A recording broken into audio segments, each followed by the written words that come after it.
Action. Hello, my name is Darcy Hummel, and I'm going to be giving a TED Talk on bees. So bees are really important, and you might be thinking, wait, no, bees can't be important. They're small, they're insignificant, they're little bugs, they just sting me. Look at that, that bee's obviously covered in powder. He's on drugs. But that is not true. Bees are actually incredibly crucial to our environment, to agriculture in America and across the world, and especially to people who care about bees. So this is a store that, in a society where bees still live and are really happy and are helping out. This is a store where there are no bees. See how there's no produce? There's nothing. There's no fruits, vegetables, or anything. That's because bees impact over 90% of American agricultural vegetable produce and fruit produce. Bees. So you might be asking, what are they even good for? And the answer is everything. What does everything really mean? Everything really means that globally they are responsible for 30% of crops. They impact 30% of our world's crops, which is a lot if you think about how there's 7 billion people. And 90% of the crops grown in the USA need cross-pollination by bees. Honeybees contribute over $14 billion to the value in U.S. crop production. $14 billion. That's a lot, a huge chunk of the money that we spend on our agricultural program. A lot of the food crops wouldn't exist today without the honeybee because of the cross-pollination keeping them alive. And bees affect our beauty products, our food, and the overall air quality. Also, honey is good. Raw honey also has been seen to have some homeopathic remedies. But this is a very small portion of fruits, veggies, and nuts that bees pollinate. This is a really small portion of a huge list. And then this is the anatomy of a bee. They've got compound eyes, antennas, ocelli, which are the other eyes. They've got vertexes, dienas, they've got their hind wing, their forewing, and they've got their sternum, and of course they have the head, thorax, and abdomen like most insects do. So here are some fun facts about bees that'll help you get to know what they do more, and what their intricacies are. So some fun facts about bees is that they use dances like the waggle dance, which is this dance here where you walk in 2 different loops to communicate, as well as pheromones, which are different smells that the bee can exude to communicate a feeling. There are 3 types of bees in a hive. There are the queen bees, the worker bees, and the drone bees. The queen may lay 600 to 800 or even 1,500 eggs, which is a large amount. And every day she's laying about her body weight in eggs. As the biggest bee, that's pretty incredible. She's constantly fed and groomed by attendant worker bees. So the worker bee's job basically, and every bee besides her, their job is to take care of her because the queen is the most important bee. So this is a diagram of the different types of bees that you'll see. The worker bee is actually going to be the most important bee and the bee that we see the most. Flight. Honeybees fly at 15 miles per hour, which is pretty stinging fast thinking about how tiny they are. Their wings stroke 11,400 times per minute, which makes their buzz, the zzz, bzz, that's iconic around bees. Honeybees are the only bees able to vibrate the flower using their flight power. So basically what they do is they get onto the flower and they vibrate their wings and pretend to fly. But really what they're doing is they're loosening the pollen, which helps it spread through the air and also helps stick to their body so that they can spread it to another flower, which is a really crucial part of cross-pollination. And they're actually the only type of bee that can do that. People have tried to make replacements agriculturally, like mechanical replacements, to do the same thing that bees do, but they can't get them to work as successfully or as efficiently as bees, because bees, you don't need to put it in man labor to do that. This is a picture of a bee in flight. As you can see, their wings are blurry. Their wings are blurry because they're moving so fast.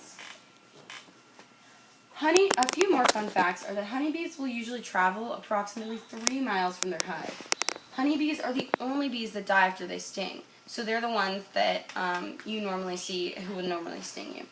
Honeybees have 5 eyes, 3 small ones on top of their head like I showed you in the diagram, and 2 in the sides of their head that we normally see, or in the front side. They also have hair on their eyes. And honeybees never sleep, which helps them maximize their efficiency. So here's a brief history of bees and humans. Humans have been beekeeping since for 9,000 years before we've even existed. They started gathering wild honey 15,000 years ago. And no insect besides the bee really has this relationship with people. Insects are normally seen as pests and parasites more so than helpful friends, basically.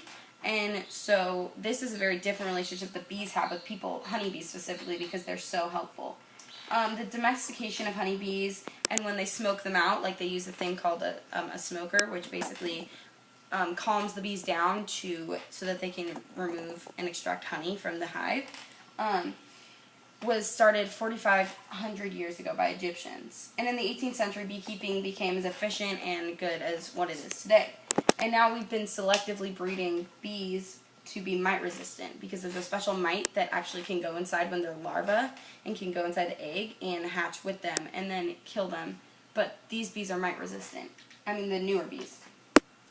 So this is an Egyptian beehive, which, as you can see, like the bees go in the hole and then they let them out in different things. And then this is a modern beehive. So as you can see, they've evolved a lot.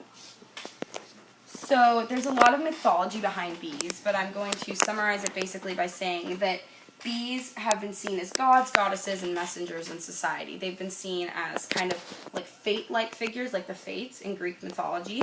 They've also been seen as gods and goddesses of, there have been gods and goddesses of bees, and there are bees that are considered gods and goddesses. Bees also play a part in some cultures' creation stories. For example, the Kalahari Desert Sand people tell of a bee that carried a mantis across a river, and then once the bee left the mantis, before the bee left the mantis, he left a seed there, and that seed was grew and became the first human. So these are some examples of bees in mythology, like picture-wise, some visual examples. So these are found in an ancient ruin. These basically like carvings of a bee, and then this is an Egyptian hieroglyph. And then this right here is a piece of jewelry that was made specifically in favor of bees. And then these are the fates that are supposed to be like the bees. They're called the bees. And then there's more cool mythology, which we can get into a little bit. In Egyptian mythology, bees came from the sun god Ra, from his tears. In Greek mythology, they had a god of beekeeping, and they basically, one time to punish someone, one of the gods took another god's bees away, and then that god got really angry, killed 4 bulls, and bees came from the dead bodies of the bulls. And so that was how, like, the bees came back, because they were so important that they found that they had to keep them. So the death of bees. This is a really big epidemic that's happening, the bee epidemic. So we all are really being helped by the European honeybee. Everyone who has domesticated bees is. But there's a lot of different things that are all actually human caused problems that are making bees die. So there's a special thing called the deformed wing virus, which actually makes bees unable to fly the way that they're supposed to. And they also have been affected by our air pollution, by different diseases that are spread and their mites. And they've also just been affected by a lot of variations of pesticides, which are killing them, which actually there's an example of that in Oregon. Some people who were using new pesticides actually killed a lot of bees in their town, and it was ironically the weekend that they were celebrating bees and cross-pollinators from nature like them. And so they killed over, I think it was 150 hives, or 150 colonies, so an estimated 25,000 bees in just 1 week of using a deadly pesticide, which is no longer allowed.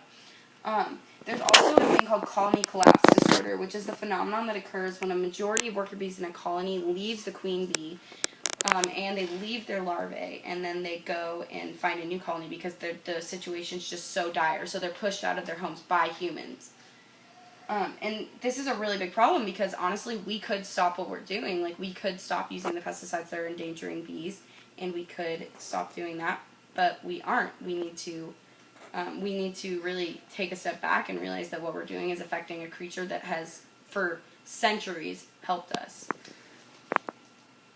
So my concluding thoughts are that bees are important and cool. That bees help make fruits and veggies possible. Like the variety that we have, especially here in America. Bees are important in a lot of different cultures, as you could tell by my examples. And the death of bees is bad for the economy and people. And lastly, bees rock. They're so unique and such special creatures, and it's really been an honor to learn about them. And I think that everyone should have a respect for bees and strive to make it a better place. So I would challenge everyone out there to be aware.